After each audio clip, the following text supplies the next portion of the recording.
Pengembara masa, peti sejuk opah. Adam memanfaatkan masa cuti sekolah di kampung bersama neneknya. Setiap hari, Adam akan membantu neneknya membuat kerja-kerja rumah.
Ayuh kawan-kawan, kita bantu Opah dan Adam.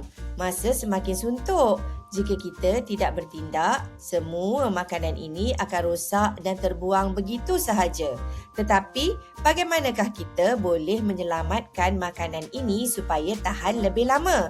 Apakah kaedah pengawitan yang digunakan oleh masyarakat pada zaman dahulu?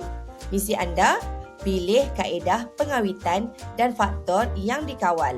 Bina kaedah pengawitan tradisional Opah. Gunakan pengetahuan dan kemahiran sains anda untuk membuat keputusan yang tepat.